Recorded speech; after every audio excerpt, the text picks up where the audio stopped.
Hey y'all, welcome to Hustlers Anonymous, season 2, episode 1. It's been a few weeks. Sorry to keep y'all. I'm Kevin Benoit. And I'm Penny Blackwright, your best-selling author. Hey y'all, welcome to season 2. Yeah. Always a lot to get into. I think this week we're gonna start with some politics. For those that have been keeping up, Kamala Harris is now officially the Democratic nominee. It's been about 2 weeks since she's been in that role. Um, Kind of caught some people by surprise. Biden was a little shaky towards the end. People started calling for him to get up out of there. Trump almost got assassinated, so timing timing Hey, was timing was I guess kind of perfect, man. So here we are now, first week of August, and even though she was only the nominee for about 2 weeks in July, or a week and a half really, she was able to raise 310 million last month. wow. Um, Big money talk, Trump only raised 138.7 million last month. And that was even after the assassination attempt. So both of them kind of got a boost. Both of those figures are huge numbers. I mean, his 138 would have been amazing if not for her entering the campaign and getting Right. such a boost. The first week alone, she made 200 million. So that's really where a large part of that 300 million came from. Was just week one excitement. People excited to have a woman in the election, a black woman in the election.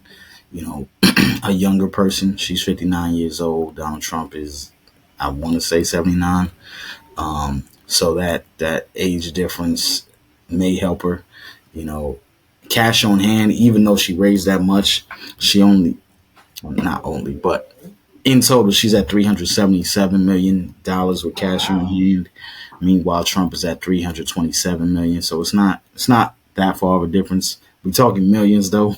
We talking M's, not dollars. So Mm-hmm. I guess it is a wide difference.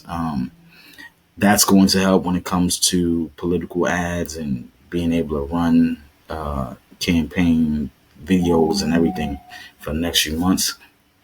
But we're it's August now, so August, September, October. It's With coming up 3 months, soon. literally 3 months. I think November 4th is election day, or something close. I should have that right. Right. Yeah, literally. November 5th is election day. So, yeah, we coming up 3 months. I don't know. There's so much. I'm excited for her. I guess is the best way I could You put it. don't Like sound like I'm it. excited for her. You know what I'm saying? Because it happened. It all came together really quickly, right? Like you're talking about just a couple of weeks ago, she was in the back seat. She was trying to figure out if she'd get a vice presidential debate going, and now she in the front of the car and she got to ride this thing, and that means a lot of different things, right? Like even with that money on hand, you now have to go set up offices. You now have to create things that didn't exist just a week ago, and they might have existed for Biden, But not for but you. exactly, and realistically, a large part of your campaign moving forward, at least, has to be that you are somehow different from Biden, right? Because that was the thing with Biden. Biden was, I said shaky before, but Biden was getting beat pretty badly. Yeah, It he wasn't looking was. good on a national stage. It looked like for the first time in a long time, a Republican could win the popular vote. He was losing all the swing states. Um, so it wasn't looking good. So just a quick, very quick politics 101 for the American folks who don't necessarily pay attention. If you listen to more hip hop than you watch CNN, this is the segment for you, right? So American politics is all about the electoral college, right? Right. Electoral college is a group of people designated for each state who decide how many votes a candidate gets, right? So that's why you could win. Hillary won the popular vote and still Right. lost the election because she didn't have the correct number of votes in some of the swing states. What Right. are swing states, you ask? Swing states are Wisconsin, New Mexico, Arizona, Ohio, Iowa, Pennsylvania, Middle um, America sounds like. Michigan. You know, it's those states. Georgia, sometimey, and Florida. Right. So if you depend on how old you are, you're old enough to know that Florida can an entire election can be decided by just one of these states. Florida decided George W. Bush versus Al Gore. It was literally that state that decided everything. Um, I don't know if we're at the point where just one of those states is gonna have an impact, but it may, right? Pennsylvania right now is seeming like one of those battleground states. That's why there's a lot of talk about Kamala's VP coming from Pennsylvania. So to kind of put a little more context on that, New York doesn't matter at this point, right? I hate to say it that way, but it's just the truth. New York is going to vote Democratic, always does, sealed, delivered. Just put that in the books for Harris. California, same thing. They vote Democratic. That's not going to change. There's not enough Republicans registered in that state to flip that state. Texas, Republican. It's going down. Don't even ask about it. It's already done. Signed, sealed, delivered. Right? So that's the thing. As much as we should still go out and vote, it's going to help with the popular vote. Our electoral college votes are already decided. Florida's a little trickier, right? Florida, it really just depends on how people come out and vote, right? It's Okay. tight enough. There are enough registered Democrats and Republicans that it could be a tight race there, depending on which cities come out or which counties come out and vote the most. Um, the last election, Trump won it, but and like I mentioned before, W won when he was running, but Obama did win Florida. So again, it can get tricky. Georgia's another example of that, right? Last election, that was one of the states that Biden truly needed, and Biden was able to flip Georgia with the help of Stacey Abrams down there. But elections prior, Georgia had gone to Trump, right? The election prior, when it was Trump versus Hillary, Georgia went to Trump. So Georgia's just one of those states. Pennsylvania, similarly, last election it did go to Biden, but the first Trump versus Hillary, Pennsylvania went to Trump. So it's just one of those things with some of those states. It's to be seen how some of these swing states vote. A lot of what will be interesting this election compared to last election, a lot of people have moved, right? Even when we talk about Florida, how many people from New York have done migrated down to Florida? Now, Indeed. are they registered voters? You know what I'm saying? Did they go Right. down there and get registered? Are they trying to get the homies to get registered? That I don't know, right? But that's going to be how we determine some of these things. And then of course you have a whole new crop of young people who are turning 18, who have turned voting age in the last few years. So are they gonna come out and vote? Where does the youth vote go in these types of situations? With this particular election, Kamala has already shown that black women, she has full black women support, right? 60% of those Indeed. donations have come from black women. Indeed. So that's a good look.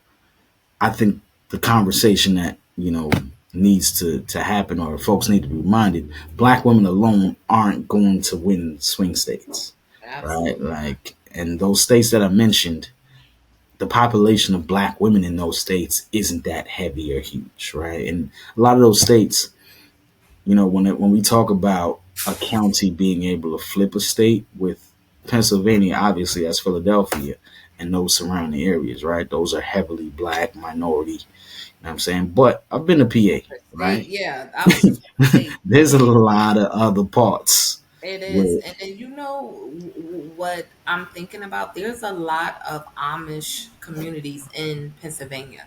I wonder if they vote. Like, do they believe in voting? Like, do they like that's a good question. I wonder if they actually vote. I wonder if and if they do vote, which way would they vote? I mean, I would think that they would vote Republican, but I mean, I haven't even thought about that. But yeah, PA, I don't feel like Philadelphia and some surrounding areas are enough to get the black urban vote at all. Like PA is, to me, it's a red state. When I drive through Pennsylvania, I see tons of American flags, and when you have tons of American flags, it's a synonym for Confederacy flag. Like, so along with that as well. So yeah, Listen, I do believe that Pennsylvania might be tricky. I really think Pennsylvania is going to turn out to be a red state. yeah, it's to be seen. And again, I think that's why she may be leaning towards Kamala, may be leaning towards having the Pennsylvania governor as her running mate Hmm. to kind of solidify that state. I don't know if that'll be enough. Obviously it's early. We've barely seen Kamala, actually present her platform, right? We've barely seen Right. her on talking stages. So now you have to add who is guaranteed at this point. It's not likely. It's guaranteed that she's going to have a white male be her VP. So we have to see what those Sure. two look like on stage, and then we have to see what that person's platform is, right? It's no different than Trump picking JD Vance, right? Come to find out, he has a whole movie on Netflix, right? Like I didn't know that about. I never heard of JD Vance prior to that pick, right? And that's the thing with a lot of these VP picks. They represent states that aren't ours, so we don't have to care about them. But then once we start to care about them, now it's a microscope, and we start looking into your background and we try to figure out what you did when you was 18. So that VP pick is incredibly important. Um, but again, like all those swing states that I mentioned, it could be a gift and a curse. You can win PA, but if your pick doesn't capture middle America, like we talked about, the Ohio's, the Wisconsins, the Michigans, it still might be a loss, right? And I think that's just the thing. As much as she has black women, I know she has maybe some of the younger. She's getting more of the youth vote than Biden did. But is Right. that going to be enough to surpass what Trump Now, has? I think that she could. I think that she could get Middle America vote, but I really think it depends on her campaigning. You know, for me, when it came to Trump winning, Trump won because he restored hope in Middle America. Like Make America Great Again was, I think, one of the best campaigns ever because of the hope that it restored, just in the messaging.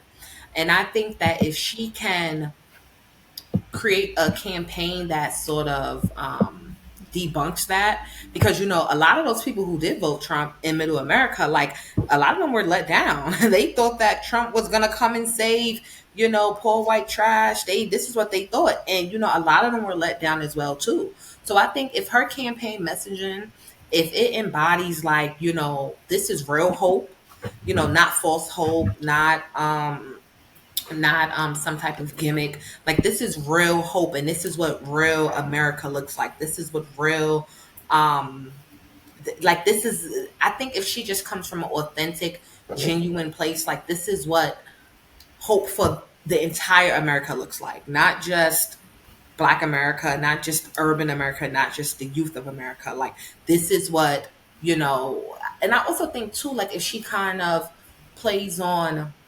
if she kind of plays on like older people as well, because I think sometimes older people who are more into politics and who are voting, sometimes they get frustrated um knowing that the elects, they are literally focusing just on the youth, so I think that if she crafted her message and her campaign brand to include all of America, and this is what a better America looks like for everybody, I think that that could help her. Like she has to, excuse me, I think that if anything, she should abandon the campaign that she currently has now, which is towards Black Americans and things like that.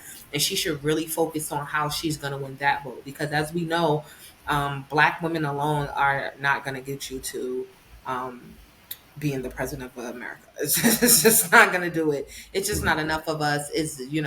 We're not in the strong states that, determine that. So I think that she has to really spend some time on seeing how she can appeal to that, as well as in a way maybe seeing this is hard though, seeing a way that she can appeal to white women. I think, Trump has said like, well, he didn't even know she was Black. Like he thought for a long time that she was Indian. But isn't she biracial? She's like Jamaican and like She's white or something. Jamaican and Indian. Indian. What do we mean by Indian? Indian from India from or from native? India, from India. Yeah, Is she? I'm gonna mess this up, but I believe her father is Jamaican and her mother is from India. Hmm. Okay. Well, And that's that's, I mean, even that, right? Like, so that can potentially help her with the Asian vote, right? But at this point, she hasn't really acknowledged that, right? Like, she's not leading with right. that side. Obviously, she had a campaign Do with Megan Thee Asians vote? Stallion. I I know. mean, and I think we again that's a conversation about the numbers, right? Are there enough Asians in America that can help swing an election like this, Absolutely not. right? And that's the And thing. and I don't think when it comes to Asians, they are a community that they just do not care about anything but money. Like that's just how I feel about Asians. Like they don't care when they come to America, they're straight going after the green, the dollar. They do not care about politics. And that's just how I feel about them. Like they are, I don't even want to get into that, but I mean, I just feel like they care about money. They care about capitalism. That's why they're here to get away from communism and get into capitalism. This is how I feel. Anything else outside of how they're going to make their money, they don't care about. So I yeah, don't. It's not enough of them, and they just simply don't care. So I'd they're not love a community. to look at those numbers. Honestly, I just don't know. When we talk about elections, we rarely talk about those groups, the AAPI. Um, so I don't know how much of an impact they have on elections and how spread out they are in some of these swing states, because that's also a factor, right? Like, because again, if you look at them in New York, it's automatically Democratic. So how much of an impact do you have here? But what type of impact do you have in a New Mexico? We hear a lot more about the Latinos and that base. I'd love to look at those numbers to get some more detail. Um, And the but Latino vote is definitely Republican, unfortunately. it's So definitely swung that way in recent years. Who knows if it sticks that way? What can Kamala do to break into that? That's really, these next few weeks are about breaking into homes, right? Like, Kamala had, if this is going to be an actual race, Kamala is going to have to break into some homes that she might not necessarily be in presently, right? As VP, she wasn't in these homes. So how is Kamala going to now break into older white people's homes, right? How is she going to get the older white women and the older white men, right? Because if your whole campaign is I'm the anti-Trump because I'm young, then does that push off a 60-year-old, 70-year-old, 80-year-old man, and white not man only who that, wants it to kind vote? of undermines. I feel like if her entire campaign is because I'm young, it kind of undermines Biden because it's like It he was old. does. So it doesn't that's not a good lens to come from. It So does, but that becomes the maybe the trickiest part of this whole campaign for her is how do you separate yourself from Biden? Because if he was losing, you don't want to attach yourself too tightly, right? Like he was taking a crazy L. So what do you do to find that balance, and what do you talk about? And the New York Times did a poll that they shared this week about what people were interested in, and part of the reason was they were saying, like, for undecided voters, because yeah, the Democrats, they already figured out, the Republicans, they already figured out, what do undecided voters care about? right. And they were saying, like, a lot of what she's done in the first week has been talk about abortion, but according to the polls, only 4% of people actually care about abortion. 4% of undecided voters. And you got to think about the states, right? Like, I think that's something that people just don't put enough thought into. As much as abortion might be a crazy issue, there are still a lot of people in middle America who believe that abortion should be illegal, Right. right? So they don't necessarily have an issue with what the Supreme Court did. And so that's something that, again, maybe in New York we don't see that, the East Coast we don't see that, but there's people in Florida right now that are very much against abortion. There are And it's black people, Caribbean people who are against abortion, for right? sure. So that's not Hispanic something that's people. For sure. Hispanic people for sure, right? Catholics. So there's a whole huge population of people that are anti-abortion.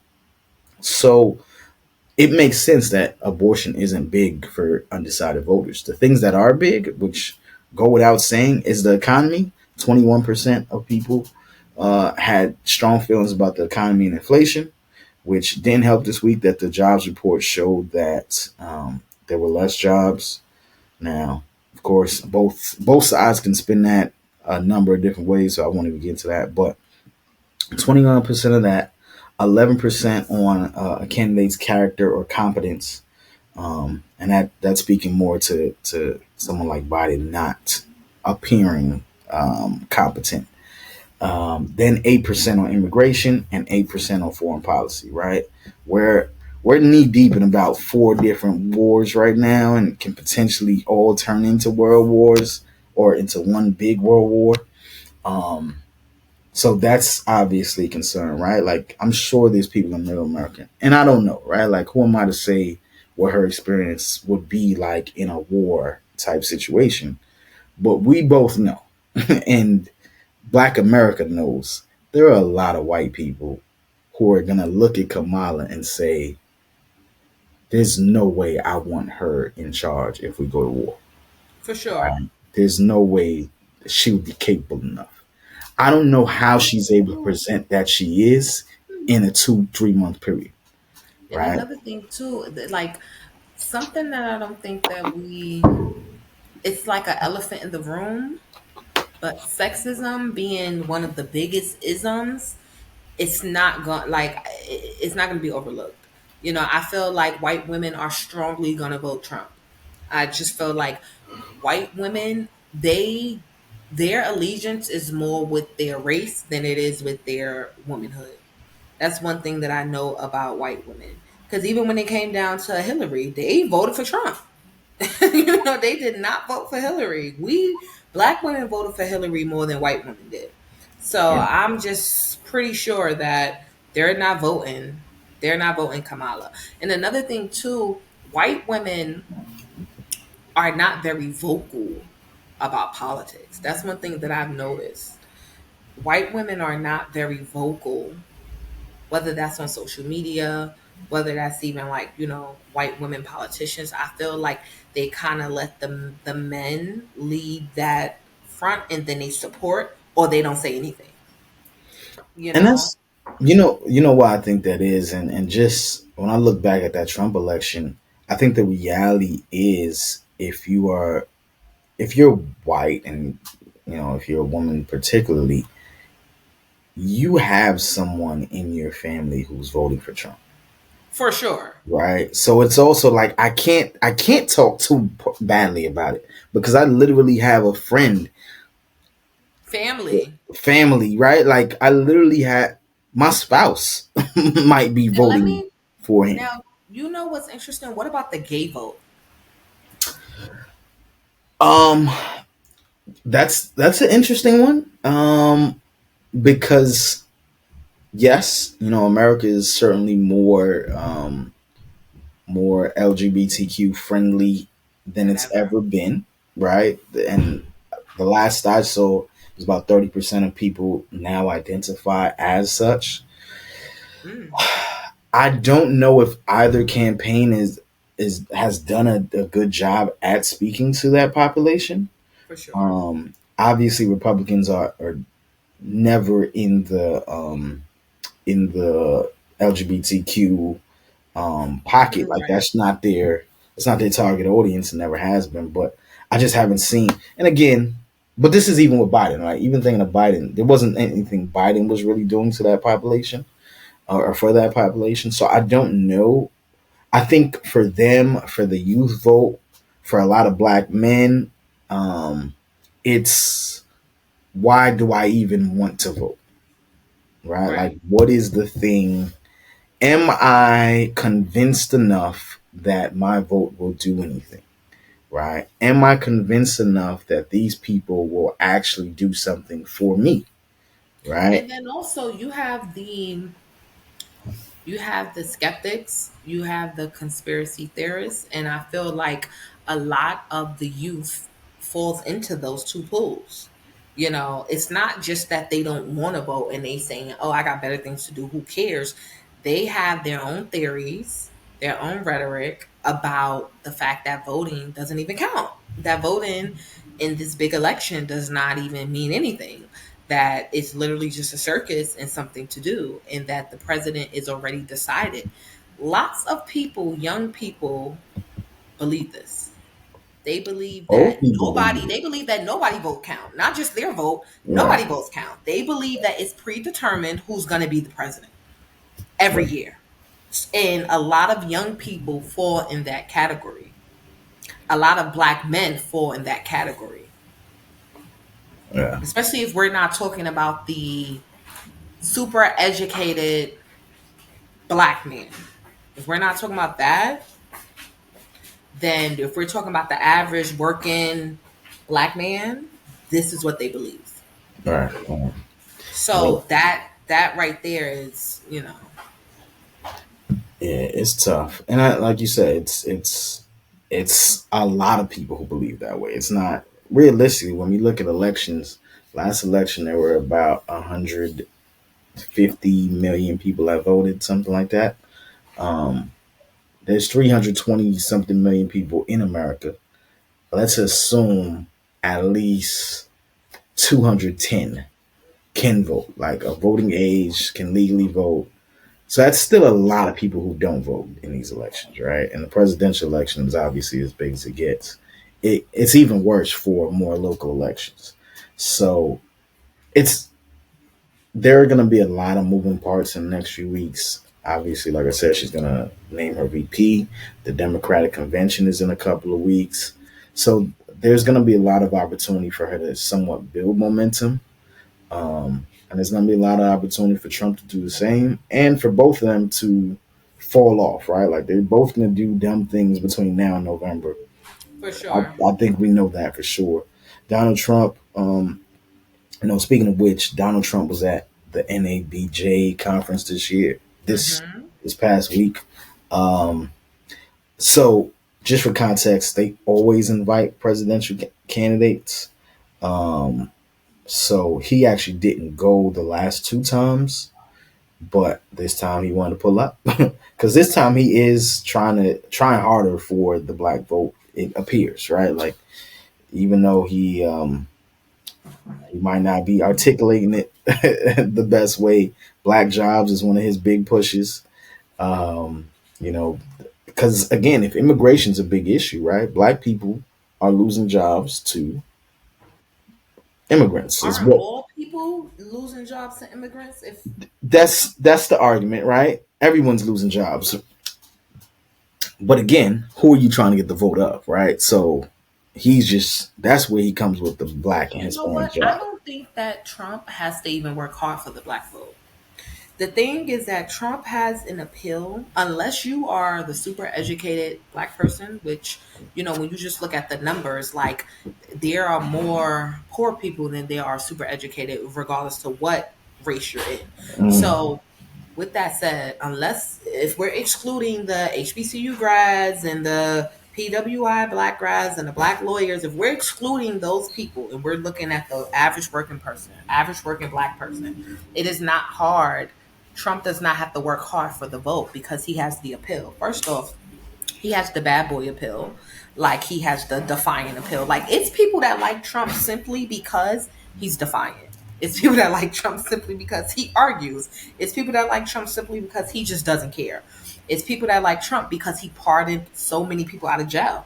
It's people that like Trump because of that. It's people that like Trump because of the stimulus. It's people that like Trump because he has this appeal of I don't care. I'm going to do what I want, and nobody's going to check me. He has yeah, that appeal successfully. So people who have never paid attention to politics before, it's funny to them.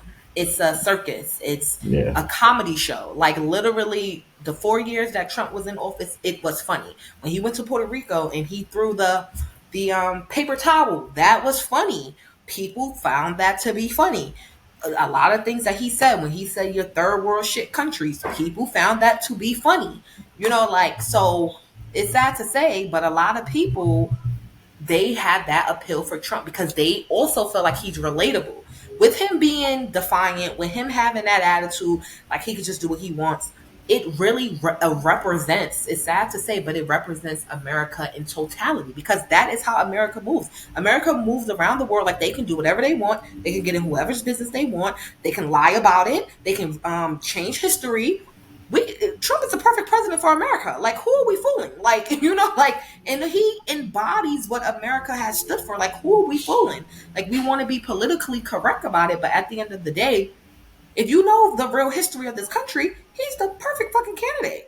Like, he's Yeah. the perfect, not just candidate, he's the perfect embodiment of America when it Yeah. comes to capitalism, you know, business guy. Like, I'm not gonna lie. The thing about Trump that was appealing to me was in 2015 when he was doing his debates, and he made a statement to the effect, two statements. The first one was he made a statement to the effect that, like, like, none of these things really matter to black people anyway. Like, I mean, because in all honesty, like, a lot of this shit, it doesn't matter to us, like, in terms of black people, like, in terms of the struggles every day that black people go through. None of this politics shit, it means anything to us. Like, it really don't. Like, if you're not giving us no money, if you're not, like, it doesn't really mean much unless you are in a whole different class system. That's number one. Number two, the next thing that he said that was appealing to me was when they asked him about, he was talking about foreign policy. He's against Trump, he's against China and, like, overseas manufacturing, and they brought up a counterpoint saying, well, didn't your company, like, hire so many, overseas workers or something of that effect, that he was actually against? And he said, yeah, because I was allowed to do it, so of course I did it. It's that kind of thing that people like Trump for, because it's like he's keeping it real. If you allowed me to do it, yes, I broke the law and I did it. Well, I wasn't breaking the law because it was legal. It's wrong, but you allowed me to do it, so I did it. The Right. average person would say that. You know what I mean? The average person is like, okay, yeah. So it's a psychology thing when it comes to Trump, and the only thing that scares me about Trump is January 6th. So his embodiment, again, it I don't eat what's the word the that I'm looking for? His embodiment, it incites a level of fascism, and it incites a level of bigotry that is inescapable for black people. And I don't think that the average black person thinks about that. Like, they think about the cool facts of Trump, unless they're educated like me and you. They think about the cool facts of Trump, but they're not thinking about how his influence incites that type of bigotry. That's the only issue that I have with Trump. I don't care about nothing else. I just care about when January 6th came. If Trump was like, which he's not, because he's not really, he don't like black people. He don't dislike black people. As long as you can make him a dollar, you cool with him. I mean, that's America. That's capitalism.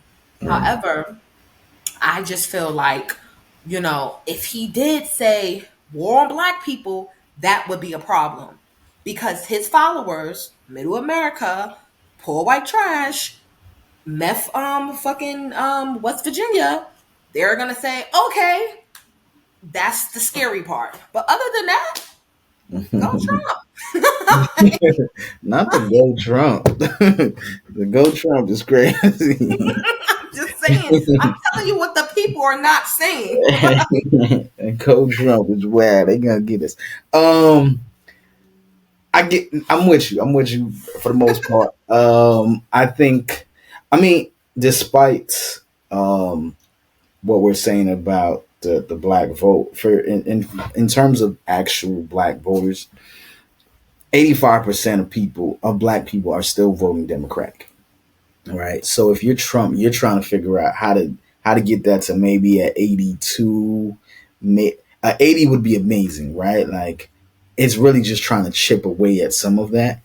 Um, I think, where does the Robert Kennedy campaign go? Because that's been silent the last few weeks, right? Because those are going to be votes that are stolen from Kamala. Is it going to be votes stolen from Kamala in Florida, Georgia? I don't know, right? But depending on where he's campaigning, if that campaign still exists right now, because like I said, it's been extremely quiet the last few weeks, or the last couple of weeks particularly. But that's what Trump is trying to figure out. How can I chisel 5% of the vote, 5% more of the vote from the black demographic? That's going to be hard with women. The rich black folks. It's going to be hard, even with those. It's going to be hard for the rich black women because that's clearly who's donating to this Kamala campaign right now, That's true. right? That's The true. sorority sisters, the like that is going to be hard for him to break into. But like you said, there are a lot of black men. But the thing also becomes, can you do enough to actually get them to vote? Because yeah, for those black folk that don't care, are they actually going to vote? Like, But see, the thing is, he doesn't really need. If Kamala is the one that has the entire black vote, which is the black women, the sorority girls, and the black right, men who have money, he doesn't need that because we right, already determined that we nobody needs that to win. We've already yeah, determined that, so he doesn't even have to do. That's just why I said he doesn't have to do anything to get the black vote because it doesn't make a difference yeah. to the electoral college. It does not make a difference. So at the end of the day, I just feel when it comes to this, like there's a chance that so here's the thing. I feel like if Biden was still running, there would be a chance that the Democrats would take this. But I think with Kamala now running, she's just getting a whole bunch of money from black women, but that doesn't mean she's gonna win. Mhm. So it's like I feel like we have more of a chance of winning if Biden was still running. Yeah. That's just I how I mean, feel. And I'm not against Kamala. I mean, I'm gonna vote Democratic. Just how I was pressured into voting Democratic last time. Like, I'm gonna do what's right. I'm gonna do what's right. okay. But there are tons of people that are not. Like, and a whole bunch of money, and mind you, I'm a sorority girl. Like, Kamala just spoke at my Grand Boulay in Indianapolis. So, I'm a sorority girl. I'm a Howard grad. Kamala spoke at my graduation in 2017. So I'm not against Kamala. I'm just being objective because I know that this is a white man's country. Like, people don't like to say it anymore. People want to, act all disillusioned, but this is what it is. And there are still people who believe that, and there are still people who they live for that. You know what I mean? So that's just how I feel. Okay. I think that's enough politics for today. I started talking about Trump at NABJ. I mean, y'all saw it. It ended up being a terrible look for NABJ, but that's when Trump started talking about. He basically didn't know Kamala was black till a few years ago, so that's kind of shifted, and we see the direction his campaign is going into in terms of Kamala conversations. Um, there was a video of a AI generated Kamala video in Michael Jackson black or white video. So that just tells you where Got a this is dark skinned going. friend look like Michael Jackson.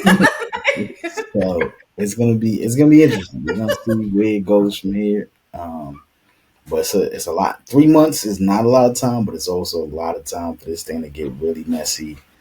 Do we get a debate? And I guess we do got to talk about the debate. Um, so just for those who didn't understand, Trump initially communicated with Biden, and they agreed to two debates.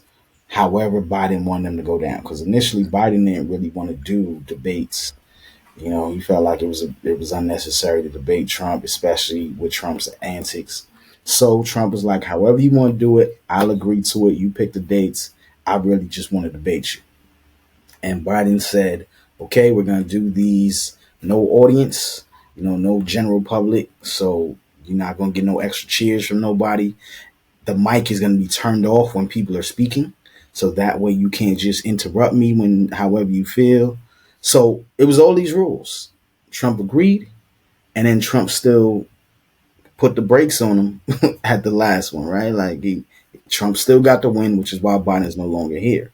So now Trump is saying, you know what? I don't have to. Whatever I agree to doesn't matter. Like you're a totally new candidate, right? Right. So we're going to new rules, and Right. he's trying to now shift to Fox because they originally agreed to ABC. Now he wants it on Fox News. He wants the audience. He wants basically everything Biden didn't want, and that he felt like he had to concede just to get on that stage with Biden. Now he's like, I got the upper hand, so you're gonna have to do all those things that your boy didn't want to do. And honestly, he does have the upper hand, right? Like he doesn't have to debate Kamala, right? I think if And anything, I think if he doesn't debate Kamala, I think that that will be bad for Kamala because then people are already they already have their minds made up. Like you said, certain diehard Democrats are going to vote Democrats, Republicans as well, and for then the middle people are either not going to vote, or I think that the middle people are going to vote Trump. People who are undecided, and the reason why I would say that is because a lot of people are not satisfied with the economy. They're not satisfied with inflation. They're not satisfied by the lack of jobs. A lot of people are not satisfied by the fact that they don't know enough about Kamala. Um, there are a lot of people, particularly black people, black men and black women, that believe that Kamala, during her work as a prosecutor, that she railroaded a lot of black men. A lot of people believe that. You know, ignorance is bliss is not true. You know, if you really study her career as a prosecutor, you would know that they wanted her out of the prosecutor office because she was deemed as soft on crime because of the back to work program that she started, because of the lot of like things that she wanted to implement as far as recidivism, you know, expunging of records, things like that. So, you know, I don't know where the disconnect came, you know, that she railroaded a lot of black men or that her and Biden were, they like spearheaded stop and frisk. But these are a lot of things that, you know, people believe. right. Misinformation, really, misinformation. And it's just being constantly passed on, constantly passed on. This is the rhetoric of a lot of black men and a lot of black women. They are adamantly, a lot of them who are not educated, of course, which there are more people who are not educated than people who are in totality. There's a lot of people that believe that she is against black people. And with that, you know, the with that, I feel like those people are and these are a lot of people who don't even vote, but because of that, they're going to adamantly go and vote for Trump. Hmm. So now I'm not saying that that's a large population, but it is a undecided population. Yeah, So yeah. It's like we said. There's a lot of time. As of right this second, Biden has not Biden. Harris has made up a lot of the loss that Biden had. She's They keep saying it's looking a lot more neck and neck. That's fine. Trump is still leading in every poll, though. Just to be very clear, um, use that as a call to action. If you're a Democrat, if you're a Republican, you still got hope. But there's a lot of time to sway this thing either direction. So now that's enough of politics. Oh, go ahead. before we move on, I have a question, and we can Mhm. end with this. After we both give our quick opinion. Do you two questions? Do you think America is ready for a woman president? And are you ready for a woman president? um, is America ready for a woman president? No, right? I don't think the overall is ready.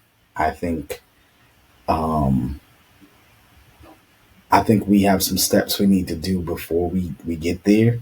Hmm. Um, because you're telling me that the same country that just decided that abortion should be illegal is ready Hmm. for a woman to run this whole show. Like I think that says it all, right? So um, it's Are that. you ready?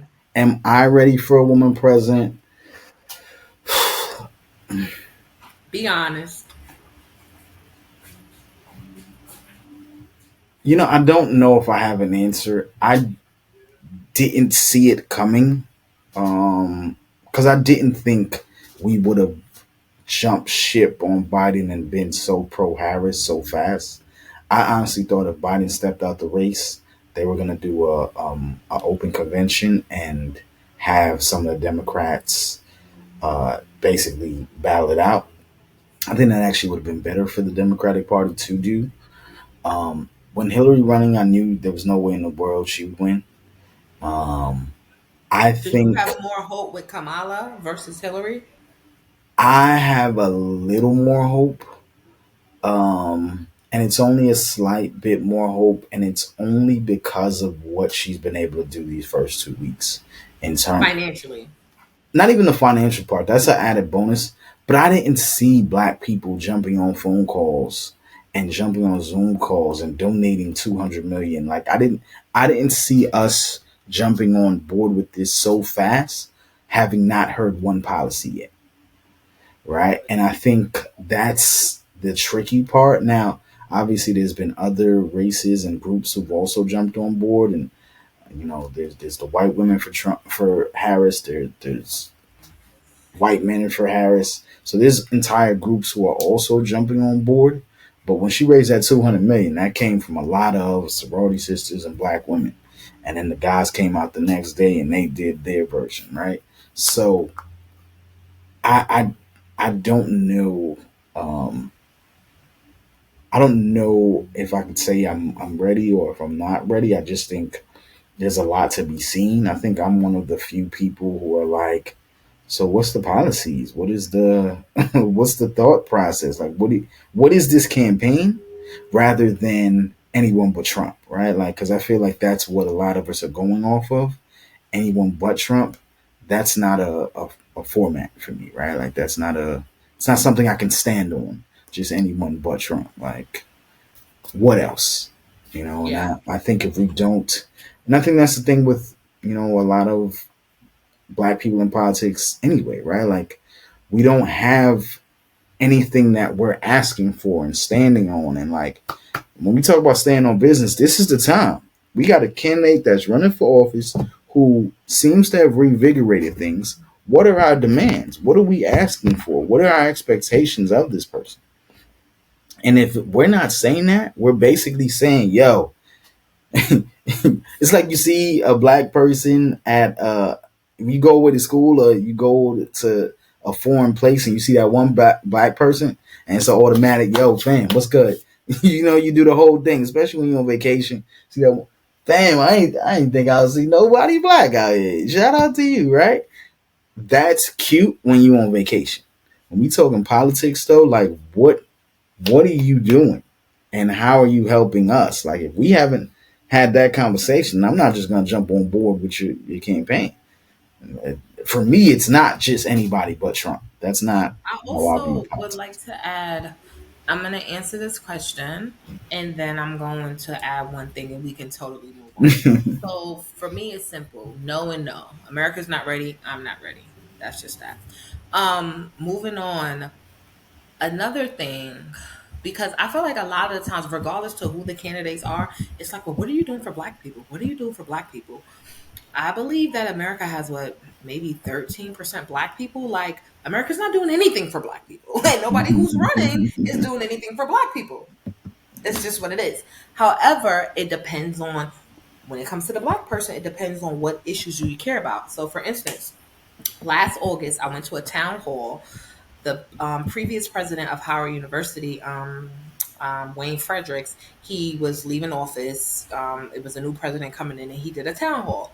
And he talked about, how, of course, he went like every president of Howard goes to meet the president of the United States, regardless if it's Trump or anybody else. But he talked about how he got a lot of backlash for going to meet with Trump.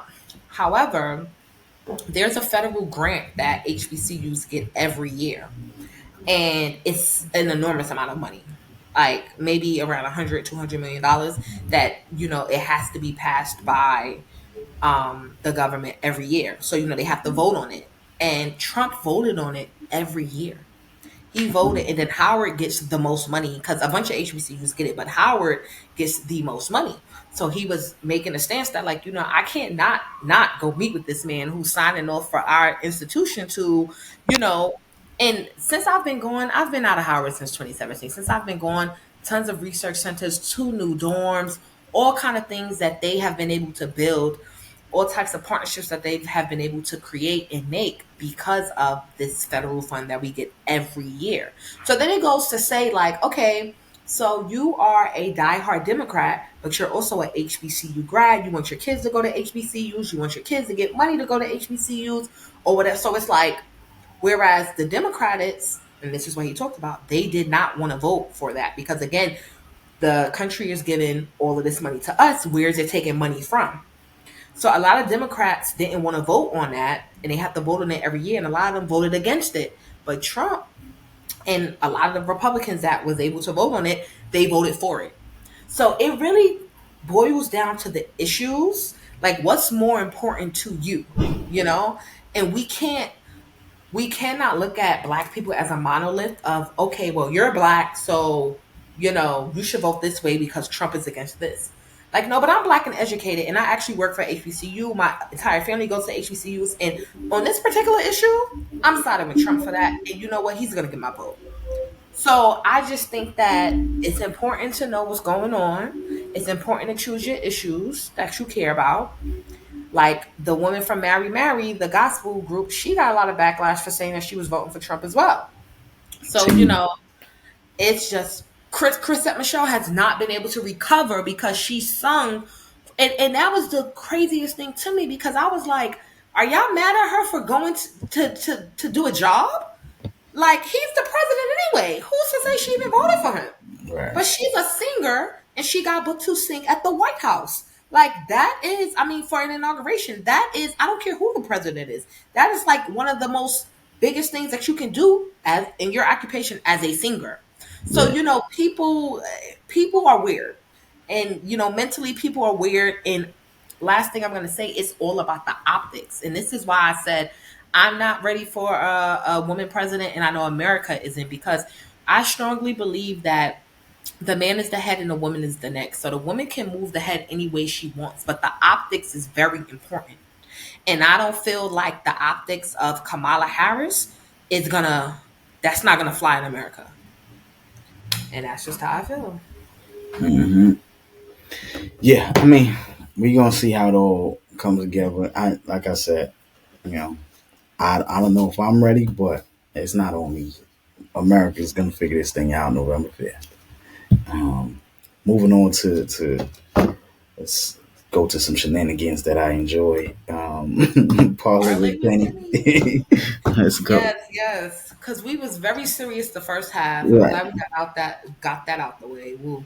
So, Parlay with Penny, we're going to talk a lot about our female rappers and what's kind of going on with them. And of course, at the top of the hour, we have Cardi B and Offset. So Cardi B recently just announced that she recently just filed for divorce. And I want to say a day or two after she announced that she was pregnant. Now, I called that she was pregnant. What is it? August? I called that she was pregnant in February. And I told my best friends, because we're into like the entertainment, and she was like, "No, she's not. No, she's not." But Offset is constantly cheating. I'm like, that girl is pregnant. I have my sources. I knew that she was pregnant, and she just announced it. And I think she's about 8 months, so she literally waited like until the pregnancy was almost done to announce it. Now, this is just my opinion. I believe that her filing for divorce, I don't think it has anything to do with Offset cheating. She could take the cheating. I don't think it has anything to do with Offset cheating. I really strongly believe she's the kind of girl, the kind of woman, she could take the cheating and she could do the cheating back, and it would just be a whole debacle between them. I think that this is a financial, legal thing that she's doing when it comes from separating herself legally from Offset. She is the breadwinner. When they started, she wasn't. She wasn't the name when they started, but years has gone by, and she is the breadwinner. She is the face. She is the name. And I think that the divorce is more so of a punishment in that way. It's like, I'm going to separate myself from you legally and image wise because you're not gonna ride on my coattails. Why you cheating on me and why you doing this? But I strongly believe she's gonna divorce him, and I think she's gonna stay with him because I feel like if she wasn't gonna stay with him, she wouldn't have the baby. You know, and that's not to say that maybe she's against abortion. You know, she's Spanish. Maybe she really is against abortion. Maybe she really just did want another baby. But I believe that she's gonna stay with Offset. But I just think that I think that she's in a space where she feels like he has to reap some type of consequences for the embarrassment. It's not the cheating, it's the embarrassment. I really don't believe that she cares that much about him cheating. Not to say that she doesn't care, but I think that she's the kind of woman that understands what comes with dating a man like him. And I also think that she's the kind of woman that, as she raps about in her songs, she's been the other woman. She's been the side chick before. She understands the game. She's not far removed from the whole infidelity thing. I just think that it's the embarrassment, and it's like, listen, something got to give. You got to pay some type of consequences. And I think removing herself financially, because another thing too, she's taking on a lot of his bills. Like, you got to understand this. I'm sure, with them being married, they're splitting bills or who's paying for this, who. But her being the breadwinner, as well as her income, like, we got to understand. Offset probably got money, but what is his income looking like? Like, what is he bringing in regularly? She's the one with the endorsements. She's the one with, even music wise. I think that her old music is still doing better than this new album that he recently dropped. So, I just think this is a consequence thing, but I don't think she's leaving that man. That's just how I feel about it. um, okay, so we have that Cardi B and Offset. And then we have Cash Doll. So recently, for people who don't know, Cash Doll is a rapper because she just did a live where someone said on the live, "I didn't know you was a rapper. I just thought you were pretty." She is a rapper, hailing from Detroit. She is beautiful. She is pretty. And most recently, she was in BMF, one of 50 Cent's series that's premieres on Stars. It's about the big love killer. His name is Big Meech, and his son plays him in the TV series. And Cash Doll was in it, I think, for the first and second season. They just wrapped up season 3, I believe. Yes, she wasn't in the most recent season. Long story short, she recently just had a baby, a second baby with her former fiance, I guess. And she just made an announcement, I think, a week and a half ago, saying that they were no longer together. Now, when I seen the clip, and she mentioned that they were like, it was a whole video clip, and she was just trying to make a point of, um like, people need to act like, stop acting like, being married is like the goal or something like that, to that extent. Like, being married is not really the goal. And because you can still break up, even if this was her whole argument, you can still break up even if you're married. You could break up if you're not together. You could break up if you're. So, it was a lot of justification, and I just feel like she was trying to validate herself. And truthfully, nobody asked you. Like, that was an announcement that did not have to be made because you're not married to this man. We don't know this man, and we barely know you. So I just feel like that was an announcement that was made for relevancy, because outside of the Midwest, Cash Doll is a non-factor. You know, and I think I like two or three Cash Doll songs, but she's a non-factor. The music is not hitting like that. She's a beautiful girl. She has a nice social media following, but the music has just not transcended outside of Detroit, Illinois, that whole Wisconsin, that whole area. We know of her, but we don't say, "Yo, put that Cash Doll on." People outside of the D don't say that. So, and Do that's no you think disrespect. something could change that for her? Like, is there something she could do to? Um, so two things. Um, I don't like Cash Doll's voice, her rapping voice. And I said that a while ago. Like, when I first heard her, like, Ice Me Out, like that whole, like, I don't really, it's not, it's nothing different. Nothing about her stands out or is different. her appeal is I'm not necessarily rapping about my pussy or this. I'm rapping to the boss girls. That's supposed to be her brand. Like Cash, I'm rapping to the girls about getting your money and not necessarily getting your money from a man, which a lot of other rappers rap about, but like just be a boss, just get your money. Just I don't feel like that's enough. Hmm. You know, I don't feel like that's enough. I don't know what she could do. She has not made a hit yet. Um, I think she's more of a gimmick rapper or a rapper that can do like those songs that don't have a hook. Hmm. Hmm. She's like one of those artists. She can't make music, and that's how I felt about Young and May. And I like Young and May, but I think the reason why Young and May didn't pop.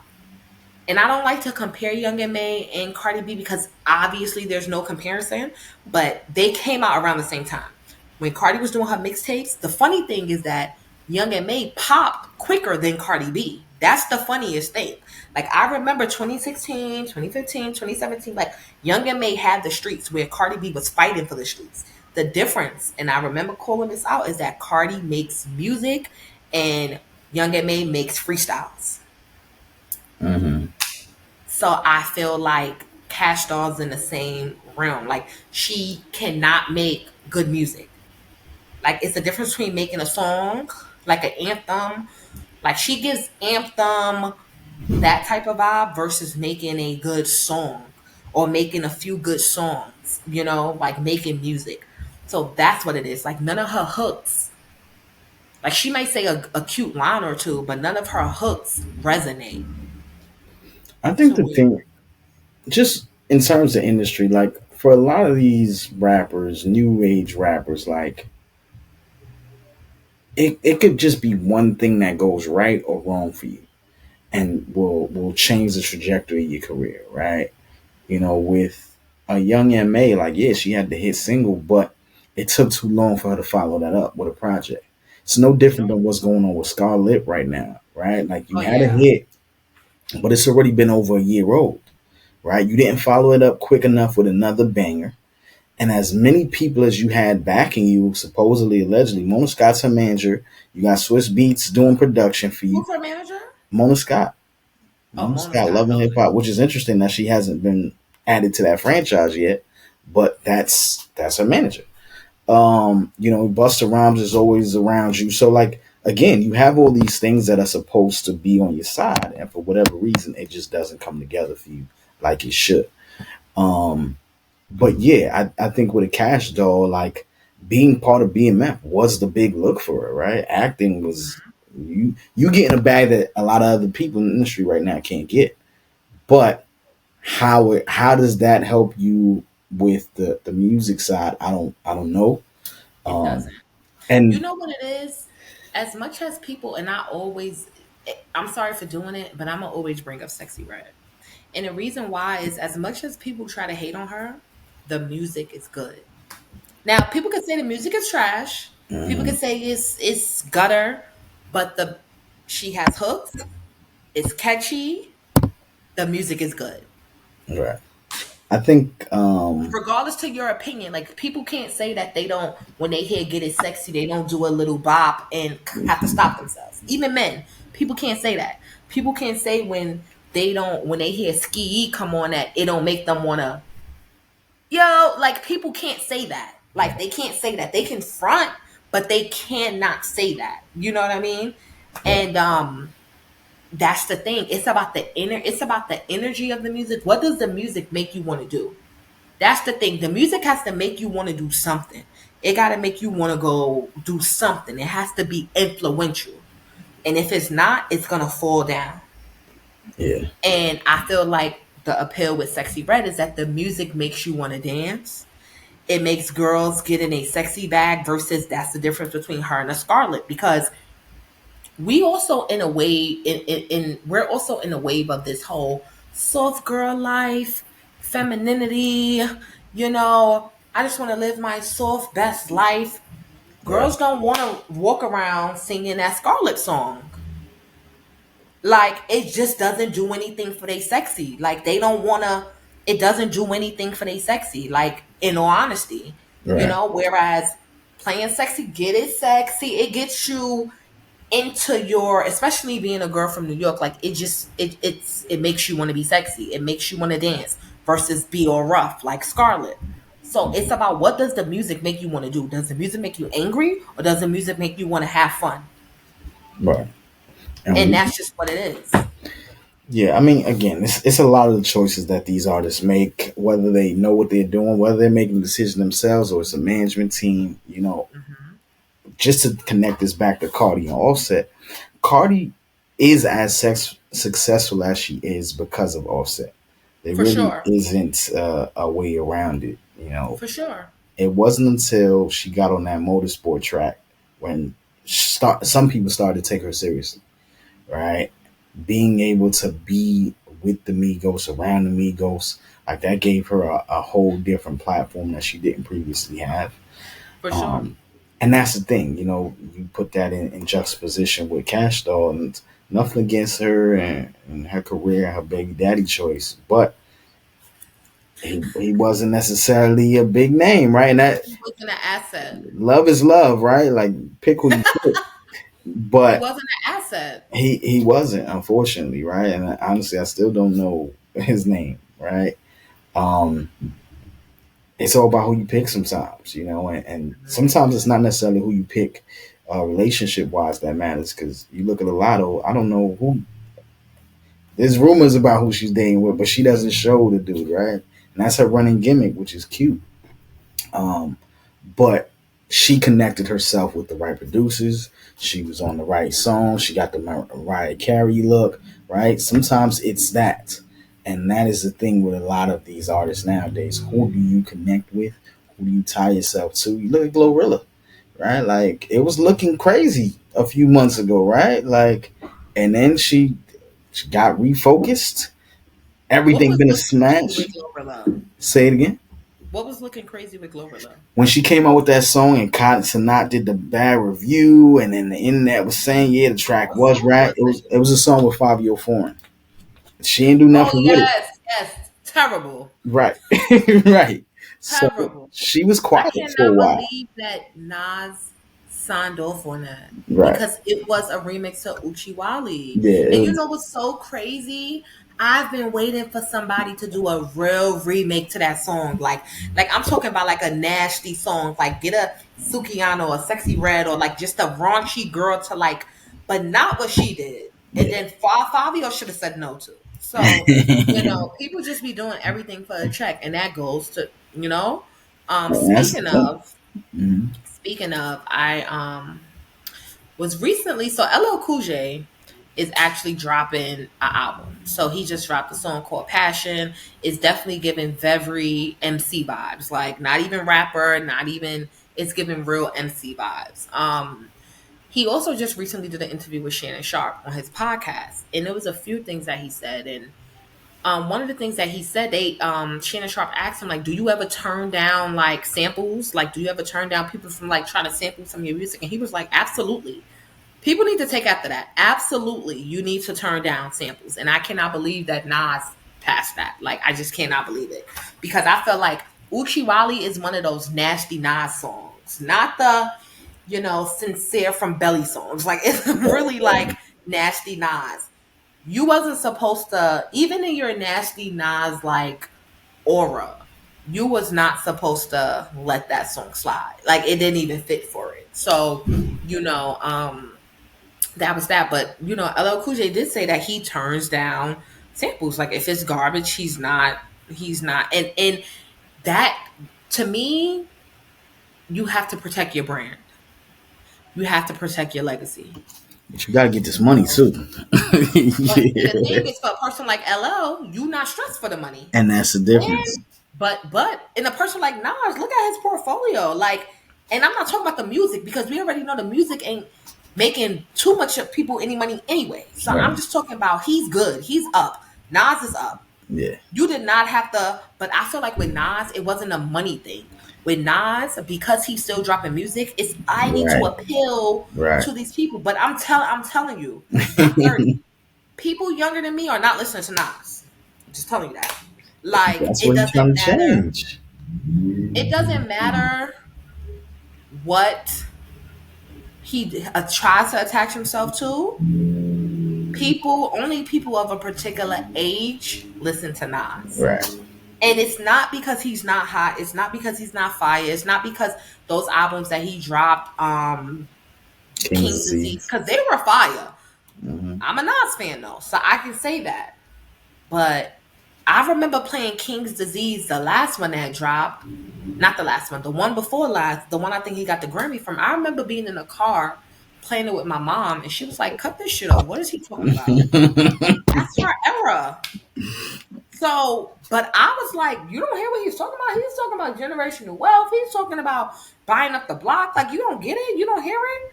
So, it's just one of those things where it's like, he didn't have to do it for the money either. Right. He thought that he was doing some type of PR thing that could have, no, no, no. It didn't work. It didn't work. I mean, but that's what we was talking about. And this really a conversation for the hustlers too, because I've been talking to my boy about this, and like with everything, especially with your hustle, right? Like sometimes one decision changes the entire trajectory, right? And for example, right, like you look at what Jordan Lucas was able to do with the Will song when he got Will to jump on the remix, right? This could have been that for Nas.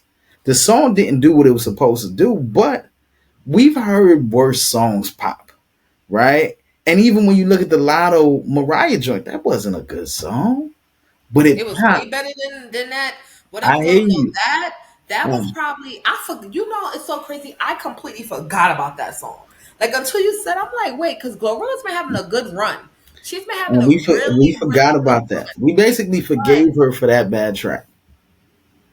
it was. I don't even think it was a forgiveness. It was more so of a like, we forgot. It was that bad. Like it was that bad, and it was like, how like on social media, like with the algorithm, like if you keep posting the same things, that once you Hmm. post it, Facebook just gets rid of it. Nobody ever sees it. Yeah. That's what that was like with that song. It was like it was so bad that nobody replayed it. Nothing, and it's probably not even on YouTube. It's that bad. So I I'm just sure it's on YouTube. Listen, who's I watching it?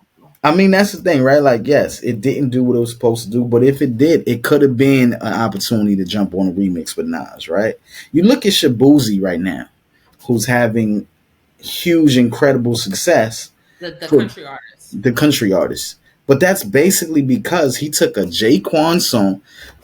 I just want to say, Victoria Monet and Shabuzi are two of the luckiest artists we've seen in our lifetime. And I know Victoria. We interviewed Victoria for Parlay over 10 years ago, so I know her story is long and nothing's overnight. I get that, but the reality is like taking that "On My Mama" sample and basically recreating that song 10, 15 years later and finding success with it is crazy. It And it's is. crazy because Charlie Boy, who's the original artist on that song, never saw that success for that song. And you Mm. didn't do not you didn't do nothing different to it, right? Like so I almost feel for him and I feel for Jaquan with Shabuzi. Like you gave a country music version of Everybody in the Club Getting Tipsy. It's almost the same words for the most part.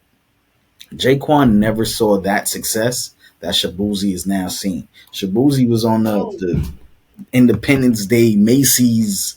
You right. performing. Jaquan never saw that, so I feel for So those two rappers with Victoria Monet though, like I feel like the difference is that she created a whole like R&B song. So it's like aside from the On My Mama thing, like for she sure, has completely different verses. Like it's all for like sure, different. for sure. Whereas I feel like Shabuzi is literally like the same song. Like, Yeah. you know what I mean? Like I mean, listen, I give Victoria all the credit. She's an amazing writer. She's an amazing performer. But I think, and I know people gonna hate me for saying this, but I look at that album.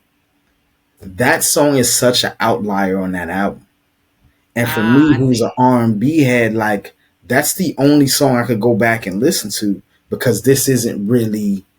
It's like this song doesn't even belong on this album. Like that album doesn't represent that song. So I'm happy that she's finally getting her flowers. But I love Act One, Act Two, Victoria Monet, right? Like those Well, projects. to be honest, I'm not a Victoria Monet fan. I seen her BT performance and I was puzzled. And I think it goes to what you said about maybe, the song that she's known for is completely different. Like it's one of those things where you do what you feel like is gonna sell, but that's not you. Yeah. And that's how I felt about her performance. And I remember having like a kind of debate with one of my friends on Facebook because she was like, Victoria Monet had the best performance. And I was like, I feel like she did a whole lot, but really did a whole bunch of nothing. And when I saw her performance, that's how I felt about it because I was just like, okay, like, so definitely not a fan. I am not a fan of this new R&B. I'm just simply not a fan. I'm not a SZA fan. I'm not a. You know who I do like, but I can't say that I'm a fan. I do like Coco Jones because I like her voice. I think that her voice is sultry. I think that it can get R&B. I think that if R. Kelly was not a sucker and he was not locked up, I think that he could really write some great songs for Coco Jones to sing. Like she gives me like the um what was that group Changing Faces vibe? Like Mm, that's the vibe mm, that Coco mm. Jones gives me. Like she could sing those kind of songs and she could like, have that appeal.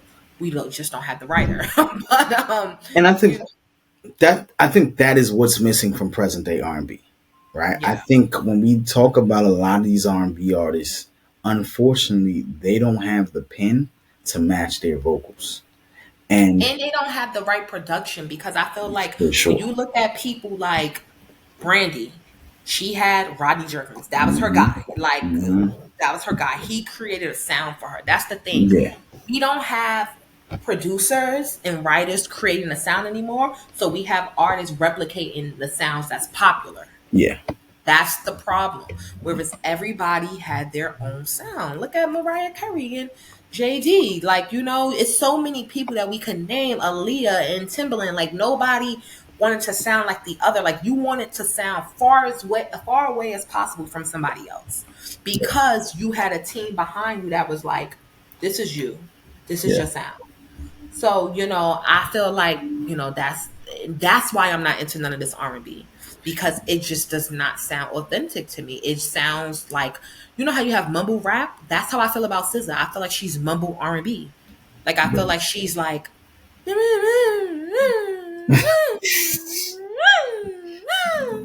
it's like I don't want to hear. She be whining too much for me. Like, and it's like That's why the girlies love I can't. Like her and Summer Walker, I cannot do it. Like I cannot do it. They just be whining too much. You could barely hear what they saying. It's just not it. Like I don't feel the soul. I just don't. I cannot relate. Like I cannot. Like, then it's people like Tamia who like, I love Tamia. I feel like if Tamia came out with like a song and an album now, I feel like it would do great. Like, because she still has a fan base. And I just feel like, but that's what we're missing. We're missing the Tamias. We're missing even the feel that Ashanti gave. Like, we're missing that. We're missing the Keisha Cole. We're missing the like, how do you feel? it. Yeah. Not what's popular to feel. How do you feel? Like, I just, and then when you look at somebody like Usher is so relevant. Like he's probably like the most relevant artist I feel like right now. And that's not even like genre wise. I'm not even saying just in his genre. I just feel like he's so relevant because he has that. And I think that goes back to the producers. He has people that he's been working with that knows him, knows his sound, and can even because even all the new music he's been coming out, like it's so relevant to today's sound, but it's still Usher. Hmm. And that's because he has those people that, was working on this album, was working on that album, and like they know his sound, and then he probably knows his sound and knows what doesn't work for him. So, it's just unfortunate that we don't have the likes of Robert Kelly any longer. you know, and say what That's you want to say, but this is music I'm talking about. I'm not talking about his personal life because yes, he is a sucker. He went outside. We know this. But music wise, I feel like if he wasn't in that position, he would still be making great music. Like, even speaking of,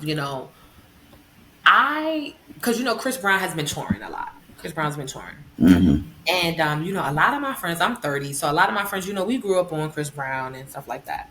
And a lot of them been going to the tours. And I've just never been a Chris Brown fan. He just always gave me little boy pop star. Whereas I've always been a Trey Songz fan because he just always, and that's probably the R. Kelly influence, but he Hmm. just always to me was more of a R&B soul artist. Where I feel like, not saying that Chris Brown can't sing, not saying that he don't have one or two songs, but I feel like any of Chris Brown's R&B songs, it gives high school boy. It don't give grown man. Like, even Take You Down, any R&B song that Chris Brown have, it do not give grown man. And then all the new R&B songs, like the songs he got, like the song he got with Drake, like all these other, it just give pop. It just give, it's a nice sultry beat, and he's saying a few words on it, and anybody could listen to it, and it's cool. Right, But right. it don't give that I'm a grown man, I'm going through this with my woman, or I'm making love to my woman. His music just never gave that to me. It just don't. It give high schooler. It give like Pretty Ricky, and I'm a huge Pretty Ricky fan. But even Pretty Ricky gave more grown man to me than Chris Brown. That's an interesting take. I don't think I've looked at it that way, but I respect it. He's never given me grown man R&B. He's always given me high school crush, high school little boy. I'm going on a date, yo. He always I mean, gave me at like, that I'm point going. he was young though, so that I makes know, sense. but to me, he has not transcended to I me. get it. I get it. Like, and I feel like now, sad to say, Chris Brown gives me artsy lesbian. That's what he gives me. Like, his look, I don't care what nobody say. Like, if you watch these videos, he got the hair colors he's wearing, how his hair is, and just that light skin taller. He gives artsy lesbian. Stud. Artsy. That's what he gives. That's Mm. what he give. I don't care. He don't give grown man to me. Whoever's into that, I feel like it's a particular type of girl, particular type of. But like when it comes to woman music and Trey will always any day. And I'm not saying here saying that Trey has a better catalog. I'm not saying that Trey has a longer catalog because he doesn't. But I'm saying that he has a solid catalog of real R&B. Chris Brown's a pop artist, hands Right. down. And that's just how I feel about that. It just never did it for me. And being a little girl, I wanted to hear, you know, I didn't want to hear, um, what was that song? What was that popular song by Chris Brown that everybody, like, It's- I just didn't want to hear anything Chris Brown, like, I see. versus Trey songs. Like, I wanted to hear I Trey see. songs. Like, I wanted to hear. You can hear it right now. That's not like Yeah, it was just the licking your vibe. lips. It's crazy. It's just the vibe that he gave to me I that get it. Chris You, Brown just gave. Even till today, the music that Chris Brown makes, it gives me college. I get it. I get it. That's just how I He feel. definitely has that young feel. So I get that. And Trey definitely neighbors know my name. You know what I'm saying? I think Right, neighbors know my name. Like Trey, like this. Is what I I'm saying. think Like Chris Trey, has it, but it's are you want to sit through 30 songs to find those? You know. I don't even think Chris have it because I think you got to think about who he appeals to. Even now, like, and mind you, if he come out with an album, it's gonna do great. He could tour, he get his money, he could sing, he could dance. Like, he's talented, but what does the music make you want to do? And that's what I'm saying. Like, what does the music make? Like Chris Brown music make to Chris Brown music make me just want to diddy bop. Like, it don't matter what song it is. Just Trey Songz music make me want to sit there, think, make love. You know what I mean? Cook on a like cook a nice Sunday dinner. I'm not cooking to Chris Brown. I'm not in the kitchen making turkey wings to Chris Brown. Now put on some Trey. Even Trey Songz music that's not too R&B. Like even songs like "Does He Do It?" It gives me more of a sexy vibe than anything Chris Brown's made. It's just it's just a feeling, and it just got me thinking like, yeah, he don't do it. This nigga do it for me. Like, I whereas get it. Chris Brown is just like, I'll put on some pretty Ricky before I put on Chris Brown. Cause they give me sometimes they give me that feeling too. That's like I wanna do you. They give me a feeling that Chris Brown just give me like I can transform you. I can transform you. He just give me a kid vibe. I Like get it. I that's how get I it. feel. I get it. I mean, and to end things, we did to circle back to that LL conversation you were talking. You know, I think there's a lot of that happening right now, and just hip hop is in such a weird space. Uh, but Rakim just dropped the album. Will Smith just dropped his second single.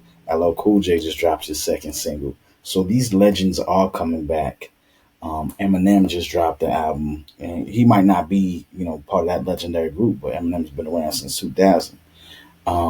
He's Obviously, definitely a Busta, legend. I'm not a right? fan, but he's definitely a legend. I was talking about just the age, the timing period, more so than Hmm. his legend. He's definitely a legend.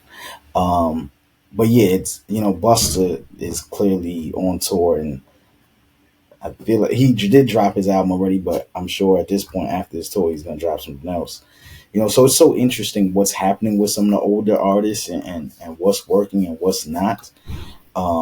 I think the question is, how does an LL, a Will Smith, what how do they talk to this generation without losing their audience? And is there a way for them to get support from this current generation? And juxtapose that to what success Eminem is seeing. Can a LL, can a Will, can those artists see that type of success that Eminem is seeing? Um, No, it's sad to say because it's even hard for Lil Wayne now, and Lil Wayne ain't you. I would think that Lil Wayne is still relevant because of the likes of Drake and because of Nicki Minaj. But Drake brought him out for a show, and he had to tell the audience like because the audience wasn't showing Lil Wayne no love, and he had to say like, "Do you know who this is?" And Right. they still didn't care. So I think that I truly think, again, I'm 30, born 94. I truly think that after my year, so 95, 96, like anything after 94 and on, there's a disconnect with because they don't know. Like I remember being 10, well, probably 11, 12, and I remember LL dropping, they call me Big LA, Big Sele. So I like, and then on top of that, my mother was in love with LL Cool J. Yeah, yeah, Like I remember this, like, you know what I mean? Like I remember like the song he had with A. Marie. I remember like, him being in Deliver Us from Eva. Like I remember like, so it's like if you didn't grow up seeing him and hearing him, like, because when he dropped that song, that I was just singing, that was a hit. yeah. Like the beat was crazy, the energy was crazy, the song was crazy. Like I just remember that, and I remember me and my young friends still listening and dancing to the song. And we wasn't born in the '80s to where the appeal of like he's a grown man to us. Right, It's not like we was looking at him like, damn, yeah, he's sexy. Like no, we wasn't, right. but we still appreciated the music. We still appreciated like and I think it's just because of I think it's just a different time, like and when I say different time, I feel like I mean, I think I most of it is now because of the way we listen to music, right? Like at that time, you're talking about like LL was trying to sell an album, right? Like a physical. He knew you need to get in stores, so everything was done in a way to maximize that, and that's what artists don't necessarily have time to do now. Even with the Eminem project, like, and it took a few weeks for me to listen to it. I've never been a huge Eminem fan. I respect certain songs. I respect him as an artist, but Slim Shady never did it for me, right? Like, you know, so I had to pick and choose the Eminem I wanted. But what he was able to do with this most recent album is create an album, which a lot of artists, Buster doesn't have the opportunity to do right now because who's sitting and investing that time and energy in you, right? Like, so yeah. Eminem created a concept album basically recreating Slim Shady, recreating that whole era of his early career where he was dissing everybody and, basically present day obviously would get him canceled. So he did an album about him being canceled, right? Like, genius. It's going to be the top selling rap album this year. It's going to be, unless Kendrick drop. But yeah, like he already has such huge success for a project that really makes no sense, right? Like, even if 50 would have dropped an album tomorrow, it's not going to do the numbers that It's not. Eminem just did, right? So I always wonder how, how does a Will Smith, how does a LL, even a Nas, like those projects, yeah, he won a Grammy with King's Disease, but they weren't doing numbers, No. so how do they appear to be relevant to a younger crowd? Do they need to be relevant to a younger crowd? You See, know, and see, that's another thing that, when I watched the interview with LL. Yeah, so the thing about LL is that he is so confident and so assured of where he's at and what he's done that nobody, like, he's not even having those conversations. So when you ask, like, do they even need to be relevant? Like, he just takes the stance of, like, no, I don't have to be. I am. It's not even do I have to be. It's more so of, like, if you've studied hip hop and if you know what's going on, it's undisputed. Like, it can't be disputed. It's right, undisputed. And even if right, I didn't get these accolades, like, he made an analogy of saying, like, I got a brown couch, I got a red couch, I got a green couch, I got a blue couch, I got a yellow couch. But you trying to make me care about a gray couch? I don't give a fuck about having that gray couch because I got all these couches. When Shannon Sharp had asked him, like, how do you feel about, like, not getting certain accolades or when certain people don't deem you as the GOAT? And he's like, I'm not mad at you if you care, if you like Biggie, if you like Tupac, if you like Jay. You know what I mean? Like, I don't care about that. But, part of that is him being so secure without having to say it, which is attractive because it's like, he don't got to say it because history, real history, it can't be disputed. So he don't got to say that he's the reason why Jay-Z is on, or he's who Jay-Z and looked up to. He don't have to say that because if you go back, that everybody wanted to be LL, like that. So it doesn't even have to be talked about. So that's the confidence that you can walk in and stand in. And that's where our pioneers should be. They should not be trying to compete. They should be making music now just for the love of it or just for their fans. Not even looking to really make no money because it ain't really like, it's set up differently. It's no real money in it, for real. right. So, and that's where I think LL is at. Like, he's good. Like, all them years on NCIS and the movies and all of this, he's just doing it for the love of it. And I think it's to show. Sometimes too, you gotta pop out and show niggas. And it's like, I still got this. I'm still an MC. Right. I still rap. You know what I mean? I can still go get a fire beat and rap on it. Whether you like it or not, I can still do it. Yeah. Yeah. And that's just how I feel, about that. And yeah. Yeah. That makes sense.